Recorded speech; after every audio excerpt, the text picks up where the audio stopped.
골로새서 1장 18절부터 23절 가도록 읽습니다. 그는 몸인 교회의 머리라.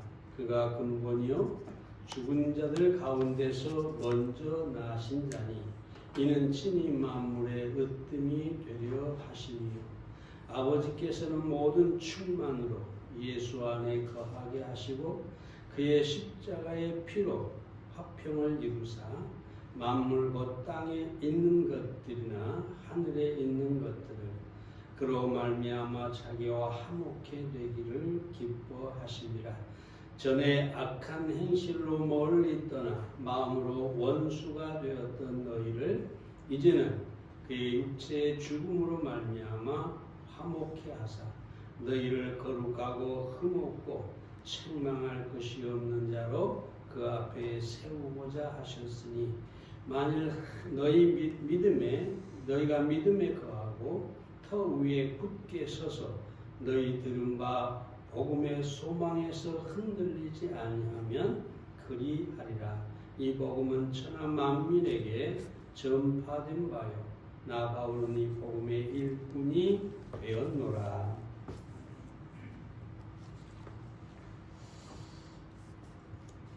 오늘 말씀은 우리가 잘 아는 말씀인데요. 이 골로새서의 전반부는 교리적인 가르침이 기록되어 있습니다. 이 골로새 교회는 바울이 처음 개척한 것도 아니고 그들을 직접 가르쳐 본 적이 없었습니다. 그래서 바울은 이 골로새 교회가 가져야 할 믿음의 뭐라고 할까요? 기초 그것을 정확하게 하기 위해서 가르치고 있는데 지난주에 우리가 보았지만 예수 그리스도가 누군가 이것은 신학적으로 말하면 기독론이라고 하고요. 오늘 본문을 통해서 교회가 무엇인가 이렇게 말씀하고 있는데 이것은 교회론이라고 말할 수가 있겠습니다. 오늘 이 교회가 무엇인지 더불어 예수 그리스도가 누구신지 다시 한번 생각해 보도록 하겠습니다. 첫째로 교회 머리는 예수 그리스도이십니다. 18절 말씀을 다시 봅니다. 그는 몸인 교회의 머리라. 그가 근본이요 죽은 자들 가운데서 먼저 나신 자니 이는 친히 만물의 으뜸이 되려 하심이요. 바울은 예수 그리스도가 교회의 머리이고 교회는 그의 몸이라고 가르치고 있습니다. 여기서 두 가지 우리가 사실을 살펴볼 수가 있는데 먼저 예수 그리스도와 교회가 분리될 수 없는 한 몸이라는 것입니다. 예수님이 머리고 믿는 자가 몸이기 때문에 이 둘은 나눌 수가 없다. 말 그대로 머리부터 발끝까지 한 몸인 것처럼 예수님과 모든 성도들은 한 몸이다. 그렇게 말하고 있습니다. 고린도 12장 12절부터 13절에 보면 몸은 하나인데 많은 지체가 있고 몸의 지체가 많으나 한 몸인 것 같이 그리스도도 그러하니라. 우리가 유대인이나 헬라인이나 종이나 자유자나 다 한 성령으로 침례를 받아 한 몸이 되었고 또 다 한 성령으로 마시게 하였느니라. 우리가 예수 그리스도와 한 몸이 됐는데 어떻게 한 몸이 됐느냐? 성령으로 우리가 침례를 받았다는 것이죠. 그래서 예수 그리스도와 우리는 성령으로 침례를 받아 한 몸이 되었다. 그렇게 얘기하고 있습니다.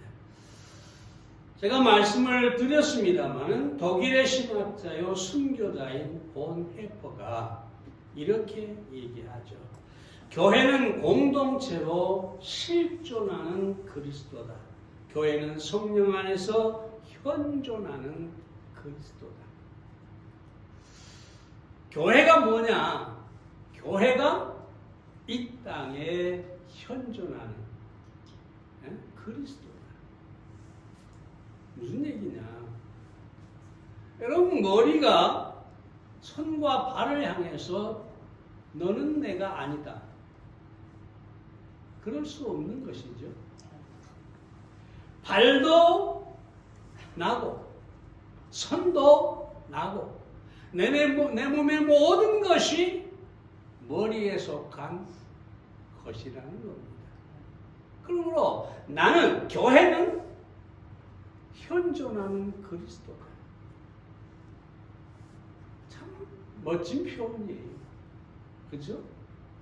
교회가 뭐냐? 교회는 이 땅에 존재하는 그리스도다. 자, 여러분, 교회가 그리스도라고 한다면, 우리 모두가 그리스도라고 한다면, 우리 한 사람 한 사람이 그리스도라고 한다면, 우리 한 사람 한 사람은 정말로 소중한 존재인 것입니다. 그 사람이 어떤 사람이냐가 중요하지 않아요. 사회에서 어떤 지위를 가졌느냐, 얼마나 부를 가졌느냐, 얼마나 가난하냐, 얼마나 인기가 있느냐, 상관이 없어요. 예수 그리스도를 영접하고 구원받을 사람이라면 그는 그리스도입니다. 교회 지체이고 교회 지체는 곧 그리스도입니다. 그러므로 나 자신에 대해서도 우리는 소중하게 생각해야 됩니다. 나는 누구냐? 나는 현존하는 그리스도다. 나와 예수님은 하나이다. 다른 성도들을 바라보면서도 우리는 정말로 귀하게 여겨야 됩니다. 왜냐하면 그가 현존하는 그리스도이기 때문입니다. 아멘입니다. 아멘.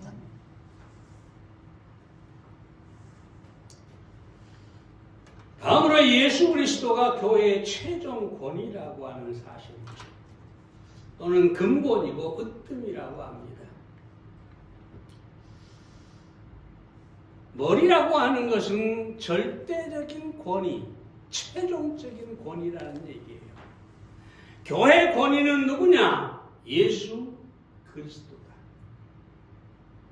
그래서 예수 그리스도가 최종 권위이기 때문에 그 그리스도에게 우리는 순종해야 하는 것이죠.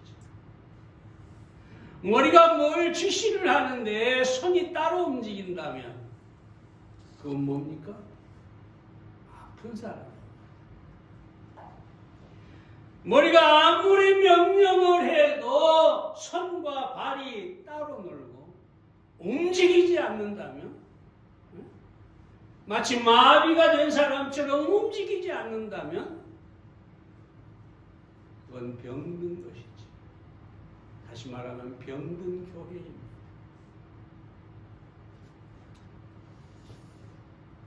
뿐만 아니라 근본이라는 말은 아르케라는 헬라어인데 그리스도가 존재함으로 교회가 존재한다.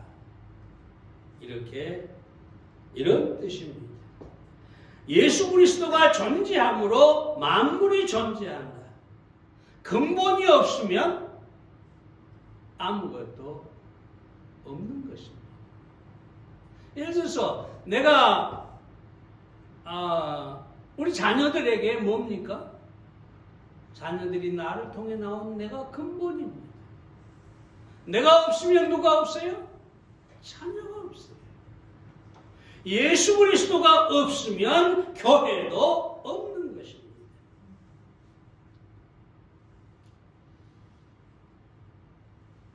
뿐만 아니라 먼저 나신 자는 지난번에 말씀드렸는데 시간적인 개념이 아니다. 그러니까 먼저 태어나고 나중에 태어났다 그런 의미가 아니라 프로토토코스라는 말인데 이것은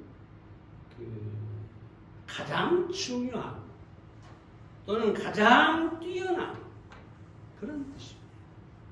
그러니까 예수 그리스도가 으뜸이라고 하는 것은 가장 뛰어난 분이시다.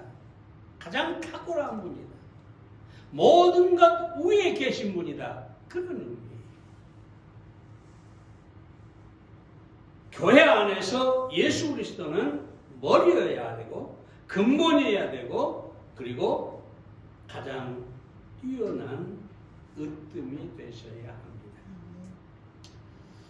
교회에서 그리스도 외에 다른 권위는 없습니다. 할 수 있으면 다른 어떤 그 교회나 교파에 대해서 말하고 싶지는 않습니다만 그래도 우리가 분별하려고 하니까 말할 수밖에 없죠. 여러분 가톨릭에서 최종 권위는 물론 그들이 하나님도 부르고 예수님도 부르지만 마리아도 부르고 그 권위가 교황에게 있습니다.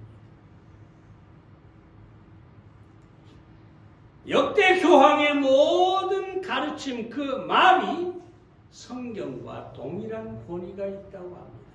그러면서도 성경을 따르지 않고 그 교황의 교실을 따릅니다. 그러면 거기에 권위가 누구란 겁니까? 그리스도가 아니고 교황이라는. 예전에 한국에 한 번 왔었죠. 장애아에게 입맞추고 세월호 유가족들의 손을 잡아주고 병자들의 손을 잡아주는 것을 보면서 수많은 가톨릭 교회 신자들뿐만 아니라 많은 일반인들도 눈물을 흘렸어요. 감동받아서. 뭐 그럴 수 있죠. 근데 여러분 잘 들으세요. 그들이 어떤 모습을 가졌든지 그게 중요한 것이 아니라 교회의 유일한 권위는 예수 그리스도뿐이라는 거예요. 이런 걸 보세요. 교주가 그리스도를 대체합니다. 문선명, 박태선이 그랬고 문선명이 죽고 나니까 요즘 한참 시끄러웠던 한학자라고 하는 문선명의 부인이 하늘 어머니다. 하늘의 어머니다. 누가 그 권위를 주었는지는 모르겠습니다만 사기입니다. 거짓입니다. JMS의 정명석이나 신천지의 이만희가 다 그렇습니다. 진정한 교회에서 그리스도를 몰아내고 그 자리에 대신 차지하고 최고의 권위를 가졌다 생각하고 마음대로 사람들을 복종케 하고 잘못된 길로 가게 하는 것을 우리가 보게 됩니다.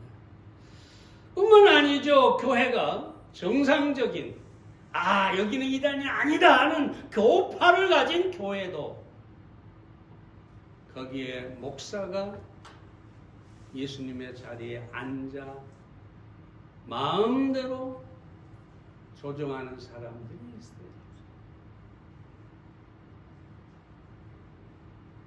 부산의 그 어떤 교회 절대로 이단이라고 간파하는 이단이 아니에요. 근데 말만 꺼내내면 정치 얘기, 이재명을 죽여라. 서울에 또 은평교회라는 교회인데 거기도 마찬가지잖아요.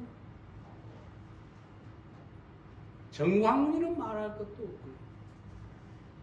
버젓이 정상적인 교회 간판을 걸고 하는데 그렇다는 거지.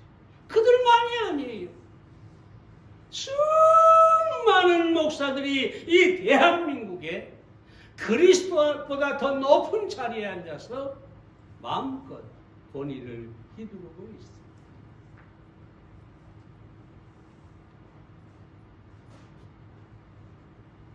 오래된 얘기입니다만은 또 제가 했던 얘기고, 주월동에 어디 교회 그 자매가 우리 교회 다니는 자매가 있는데 그 가까운 여자 집사가 있었대요. 근데 목사가 뭐라고 하느냐? 잘못했다고. 예배 속에서 성도들이 다 있는데 일어서 앉아, 일어서 앉아. 크게 그 여자 집사는 화도 못 내고 무서워가지고 그냥 앉아, 일어서. 이걸 반복하더라는 거지. 아니 자기가 직접 그랬다는 거지. 전혀 그럴 수 없다고 생각이 되죠.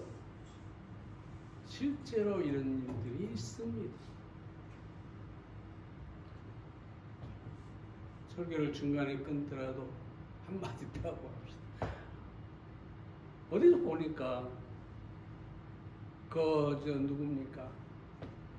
거기도 이단이죠. 구원파 중에 하나죠. 거기죠. 근데 그 딸이 인천의 어디 교회에서 성가대 대장을 하는 모양이에요. 와. 조금만 뭐 틀리거나 잘못하면 얼마나 구타를 하고 온몸이 멍이 들도록 때리고, 목사도 아닌 목사의 딸이 성가대장을 하면서 폭력을 휘두르고. 자, 이런 얘기 그만하고 다시 갑니다. 왜 이런 일이 벌어지느냐? 교회의 머리, 그 권위는 예수 그리스도뿐인데, 예수 그리스도가 으뜸인데 그 그리스도를 몰아내고 사람이 그 자리를 차지하기 때문에 이런 일들이 벌어진다. 아마 우리 교회는 그런 일이 없겠죠. 만약에 제가 그런다고 해도 우리 교회는 다 떠나든지 그러겠죠. 제가 그럴 일은 없을 겁니다. 한 번은 신문 기자들이 구세군의 창립자인 윌리엄 부스에게 다가오는 미래의 가장 큰 위험은 뭐냐? 뭐가 위험하겠냐? 아마 이제 그런 기대를 가졌겠죠. 뭐 3차 대전이라든가 이런 재앙들에 대해서 얘기를 할 줄 알았겠지. 그런데 부스가 이렇게 얘기를 합니다. 세계에 곧 닥칠 가장 큰 위험은 교회가 중생 없는, 그러니까 거듭남이 없는 용서를 제공하는 철학적 기독교. 예수 그리스도가 없는 기독교와 성령이 없는 기독교. 하나님 없는 정치와 지옥 없는 천국을 주게 되는 것이다. 자녀로. 이게 아주 중요한 말입니다. 교회는 예수 그리스도 말미암아 거듭난 사람들의 모임이고, 그 그리스도를 최종 권위로 두고 함께 그 지체로 살아가는 것이 교회입니다. 다시 한번 말씀드립니다, 여러분. 교회는 현존하는 그리스도다. 이 땅에 있는 그리스도가 누구냐? 교회다. 왜냐하면 교회는 그리스도를 머리로 그리고 그 지체가 된 사람들이기 때문에 그렇습니다. 그럼 여러분 자신에 대해서 정말로 사랑하고 귀하게 여기고 나는 그리스도의 몸이다. 나는 그리스도다. 이런 믿음을 가지고 여러분 자신을 생각하시기 바라고 교회 안에 있는 모든 성도들에 대해서도 여러분이 그렇게 여기시기 바랍니다. 물론 허물이 있어요. 눈에 보여요. 근데 그 허물 때문에 교회가 아닌 것은 아닙니다. 그 허물이 교회의 지체가 안 되게 하는 게 아닙니다. 어떤 연약함이나 어떤 허물이 있다 하더라도 그 사람은 교회 그리스도의 지체고 교회입니다. 그러므로 사랑하고 귀하게 여기는 여러분들이 되시기를 바랍니다. 얼마나 많은 수가 교회에 모이느냐가 아니라 한 사람 한 사람이 다른 사람에 대하여 자신에 대하여 그리스도라는 이런 믿음을 가질 때 그 교회는 아름다운 교회가 될 것입니다. 두 번째로 교회는 하나님과 화목해 되었습니다. 20절 말씀 봅니다. 그의 피로 십자가의 피로 화평을 이루사 만물 곧 땅에 있는 것들이나 하늘에 있는 것들을 그로 말미암아 자기와 화목해 되기를 기뻐하십니다.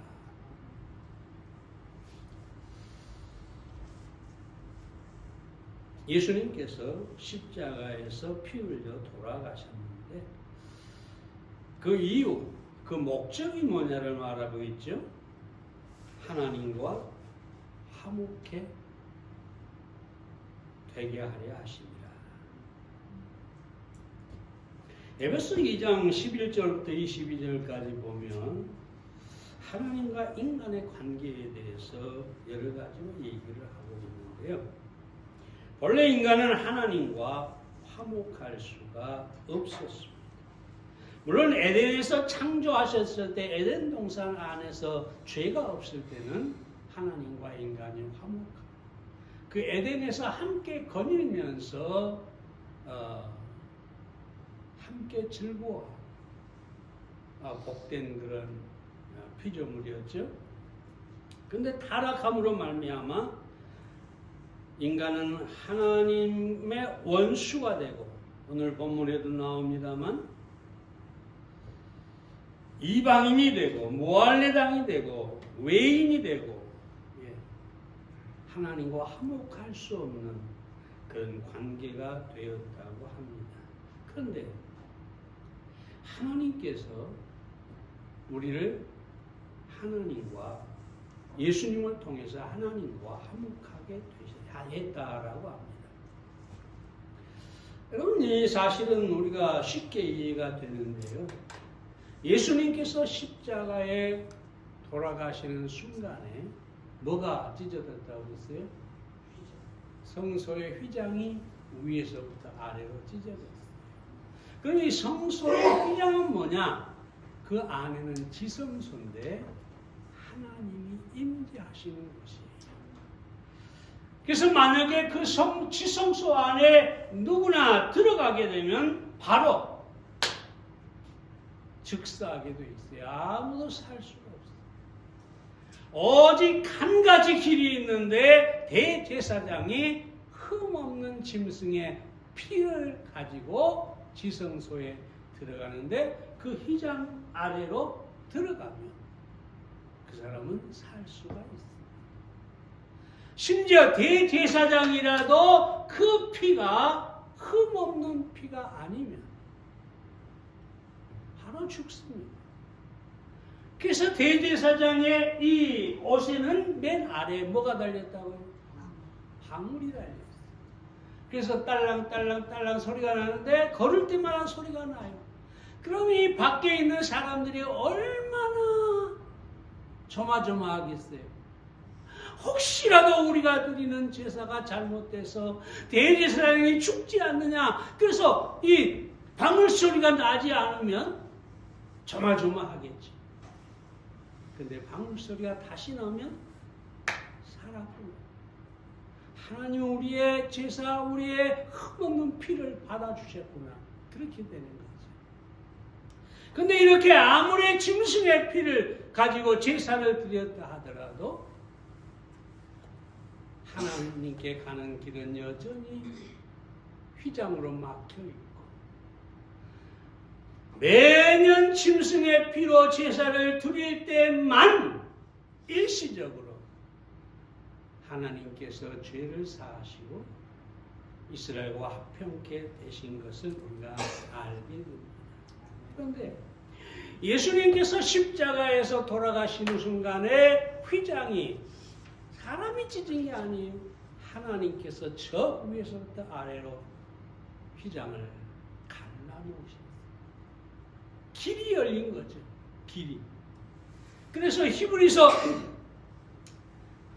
10장 19절 20절에 보면 뭐라고 합니까? 그러므로 형제들아, 우리가 예수의 피를 힘입어 성소에 들어갈 담력을 얻었나니 그 길은 우리를 위하여 휘장 가운데로 열어놓으신 새롭고 산 길이요 휘장은 저의 육체니라. 그러니까 예수님의 육체가 십자가에서 죽는 순간에, 임종하는 순간에 휘장이 위에서부터 아래로 찢어지고 하나님께로 가는 길이 활짝 열려버렸다는 것입니다. 그래서 이제는 누구든지 예수 그리스도를 믿고 그 피를 의지하여 하나님께 나가는 사람은 담대하게, 당당하게, 두려움 없이 하나님께 나갈 수가 있게 되었다는 것입니다. 죄를 내가 가지고 있으면 하나님 앞에 나가는 것이 얼마나 두렵겠어요.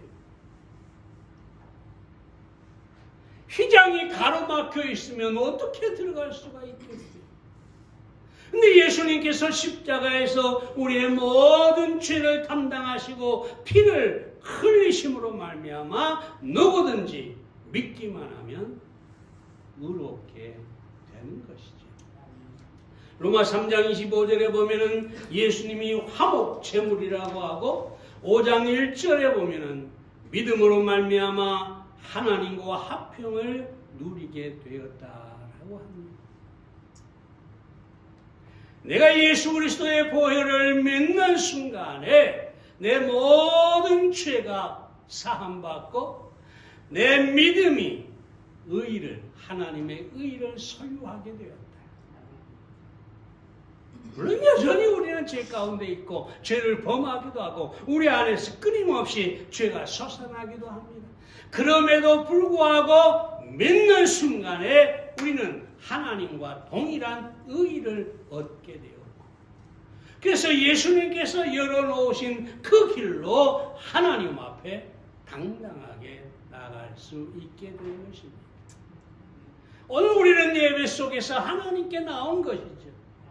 어떻게 우리가 하나님 앞에 나와 예배를 드릴까요? 믿음으로 의롭게 되기 때문에 하나님이 열어놓으신 그 길로 우리가 들어가게 된 것이죠.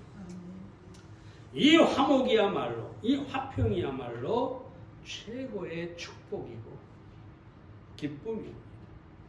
예를 들어 보세요. 탕자가 집으로 돌아갔을 때 가장 놀라운 축복이 뭐였을까요?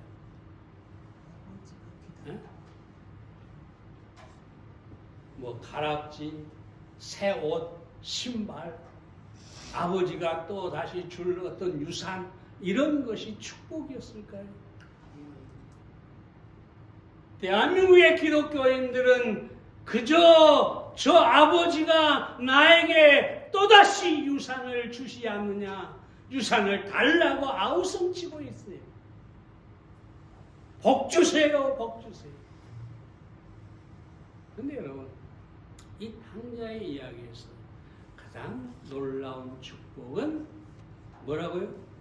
아버지와 탕자가 화목해요. 여러분, 탕자 보세요. 타락하고 아버지 시선을 다 허비했잖아요. 응? 아버지가 감옥에 가둬도 할 말이 없어요. 근데 그 많은 허물에도 불구하고 아버지가 탕자를 받아주셨어요.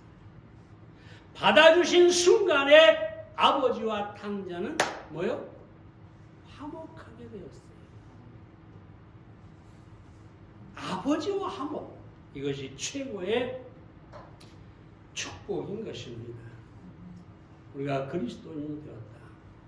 하나님과 화목해 되었다는 것이고, 우리는 최고의 축복을 받은 사람이 되었다는 것입니다. 그래서 우리가 주를 기뻐해야 하는 것이지. 이 얘기만 하고 마치겠습니다. 핀란드에 선정을 베푼 왕이 있었어요. 백성들이 아주 행복해했는데, 근데 한 가지 문제가, 이 왕에게 아들이 없어서, 왕자가 없어서 그 왕위를 물려줄 수가 없었어요. 근데 딸이 있어가지고, 뭐 요즘은 뭐 여왕도 있습니다만 어찌됐든 딸이 있어가지고 사익감을 찾았어요. 수많은 젊은이들이 몰려왔어요. 활쏘기, 말타기, 모든 무예 시험을 다 치렀는데 그 중에서 가장 뛰어난 젊은이 10사람을 뽑았어요. 마지막으로 왕이 이 10사람의 젊은이들을 놓고 이런 얘기를 합니다.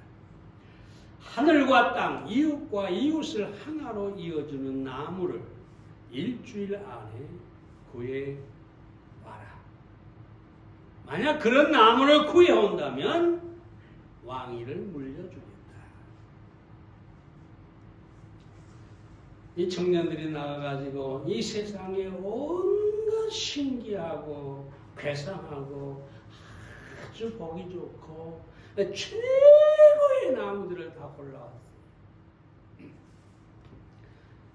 근데 마지막에 존 페루라고 하는 청년이 왕 앞에 십자가를 딱 내밀면서 이렇게 얘기합니다. 폐하, 십자가에 새로 막대는 하늘과 사람을 연결해주고 이 가로막대는 인간과 인간을 이어주고 있습니다. 이것이야말로 인간의 삶을 규정하는 위대한 상징입니다. 존 페루에게 십자가는 하나님과 사람, 하나님과 죄인, 인간과 인간을 이어주는 화평의 십자가였던 것이죠. 참, 이 세상에 화평보다 귀한 것은 아무것도 없습니다. 우리는 연약하기 때문에 늘 불화하게 살죠. 그러나 여러분이 오늘 이 아침에 분명하게 알아야 할 사실, 화평은 가장 큰 축복입니다. 우리는 그 이미 하나님과 화평케 되었다. 그러면 우리가 주를 기뻐하고 감사해야 되겠죠? 우리는 화평을 가진 사람들입니다. 우리가 탕자같이 못나고 탕자같이 허물이 많아도 하나님 아버지는 우리를 받아주시면서 하나님과 화평케 하셨다는 사실을 여러분이 아시기 바랍니다. 기도하겠습니다.